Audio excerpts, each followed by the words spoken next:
और बड़ी खबर इस वक्त खरगोन से आ रही है, जहां पर विपक्ष पर प्रधानमंत्री नरेंद्र मोदी ने हमला बोला। वोट जिहाद चलेगा या राम राज्य चलेगा? विपक्ष वोट जिहाद की अपील कर रहा है, वो खास धर्म के लोगों को एकजुट कर रहा है। कांग्रेस की नजर आपके आरक्षण पर है, क्या कहा है सुनिए।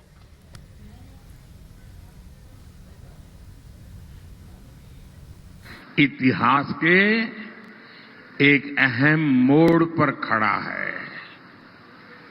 आपको ये तय करना है कि भारत में वोट जिहाद चलेगा या राम राज्य चलेगा।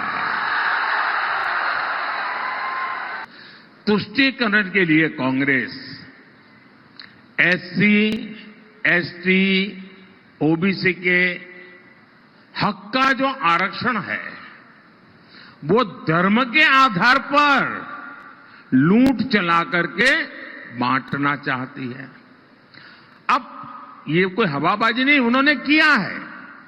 कर्नाटका में उनकी सरकार है कांग्रेस की। कर्नाटका में क्या किया? उन्होंने रातों रात एक हुक्म निकाला, फतवा निकाला, सरकारी हुक्म, और रातों रात थप्पे मार करके बना दिया। क्या? उन्होंने ऐसा कानून बनाया कि कर्नाटका में जितने भी मुसलमान हैं, हर बस मुसलमान होना चाहिए, उसको रातों रात ओबीसी घोषित कर दिया, ओबीसी बना दिया। अब इसका मतलब क्या हुआ कि जो ओबीसी को आरक्षण मिलता था 27%, ये रातों रात ओबीसी बन गए। तो उन्होंने ऐसा डाका डाला कि जो पहले से जो ओबीसी है उनके नसीब में था वो भी आधे से कम हो गया। ये ओबीसी जो बने हुए थे उनमें से लूट चला ली। अब इसी मॉडल को वो पूरे देश में लागू करना चाहते हैं।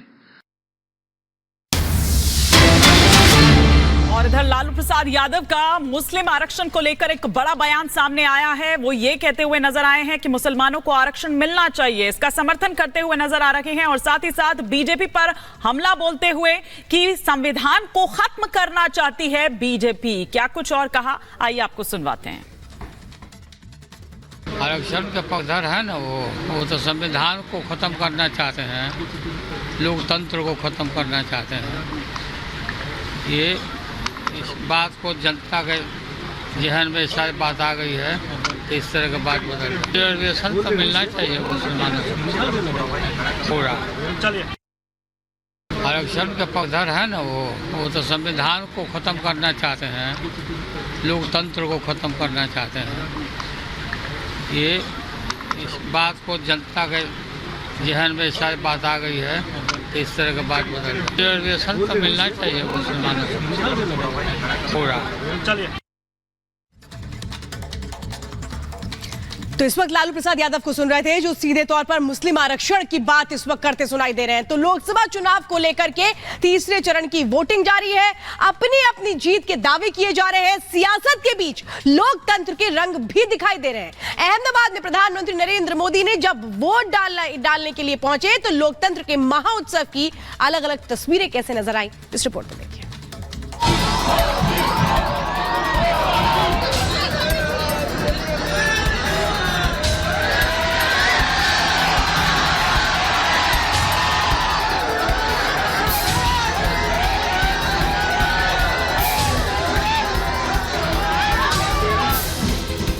ये लोकतंत्र की खूबसूरती के रंग है।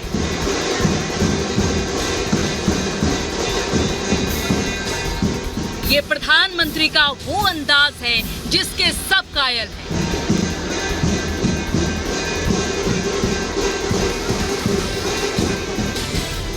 ये बच्चों के लिए पीएम मोदी का लगाव है।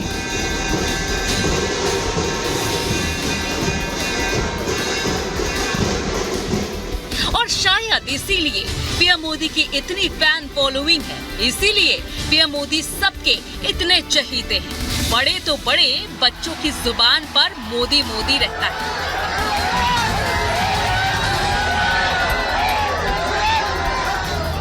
तीसरे चरण का मतदान है और इस चरण में कई दिग्गजों की अग्नि परीक्षा है। अहमदाबाद में जब देश के प्रधान सेवक एक आम मतदाता की तरह वोट डालने पहुंचे तो माहौल मोदीमय हो गया।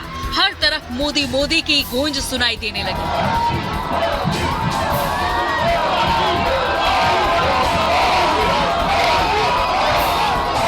अहमदाबाद की सड़कों पर पीएम मोदी अमित शाह के साथ पैदल चलकर मतदान केंद्र तक पहुंचे और उसके बाद अपने बड़े भाई का आशीर्वाद लेकर वोट डाला। नरेंद्र भाई कुछ सालों से ये विस्तार के साथ भी जुड़े हुए हैं, तो इसकी वजह से लोगों को नरेंद्र के प्रति बहुत प्रीति है। दूसरी बात है कि नरेंद्र भाई की जो सोच है, ये सोच के मुताबिक भारत का और गुजरात का जिस तरह से डेवलपमेंट हुआ है वो आने वाली पीढ़ी के लिए बहुत अच्छा काम हो रहा है। और ये सरकार भी फिर से उन्हीं की बनने वाली है। दो भाई मिलते हैं, दो भाइयों के बीच में क्या बात होगी? राजनीतिक कोई बात नहीं। नहीं, राजनीति से मैं तो बहुत दूर हूँ।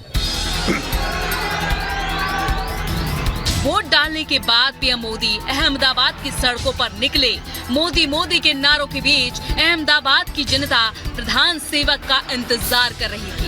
कोई पीएम मोदी के स्केच पर ऑटोग्राफ लेना चाह रहा था तो कोई अपने हाथों पर पीएम मोदी के ऑटोग्राफ के लिए उतावला नजर आ रहा था। पीएम मोदी ने भी किसी को निराश नहीं किया। पीएम मोदी ने छोटी बच्ची से लेकर बड़ों को भी ऑटोग्राफ दिया। ऑटोग्राफ पाने वाले लोगों में से एक बच्ची से रिपब्लिक भारत की टीम ने बात भी की, जिसमें उसने बताया कि वो कितनी खुश है। काम्या, आपने ये तस्वीर दिखाई प्रधानमंत्री को, क्या बोले वो? बहुत ही अच्छी है। बहुत ही अच्छी। और उन्होंने ऑटोग्राफ भी दिया? हाँ। ये आप देख सकते हैं, यहाँ उन्होंने ऑटोग्राफ दिया है। और यहाँ आपका नाम क्या है? नैवेद्य। नैवेद्य। ये प्रधानमंत्री नरेंद्र मोदी ने दूसरी तस्वीर पर ऑटोग्राफ दिया है और इन्हें ये भी कहा कि बहुत अच्छी आपने बनाई है। छोटे से राम जी भी बनाए हुए हैं और एक छोटी बच्ची भी वहाँ पर मौजूद थी, उनके हाथ पे भी ऑटोग्राफ दिया। ये आप देख सकते हैं प्रधानमंत्री नरेंद्र मोदी ने। चाहे देश हो या विदेश, बच्चों के लिए पीएम मोदी का लगाव अलग ही दिखता है। जहां बच्चे दिखते हैं, पीएम मोदी दुलार करना नहीं भूलते।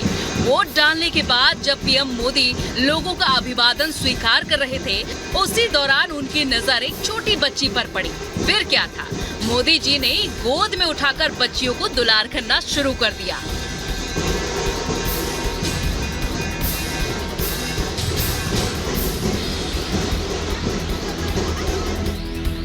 इस सब के बीच लोकतंत्र की एक और खूबसूरत तस्वीर दिखाई दी जब पीएम मोदी की नजर भीड़ में खड़ी एक दिव्यांग महिला पर पड़ी और मोदी बिना देर किए इंतजार कर रही महिला के पास पहुंच गए।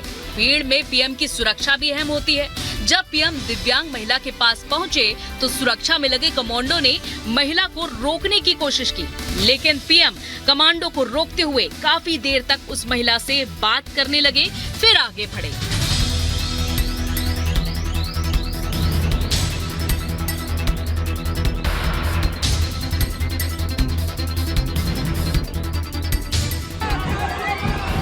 माहौल चुनावी है, लेकिन अहमदाबाद में एक महिला ने इसे रक्षाबंधन का त्योहार बना दिया।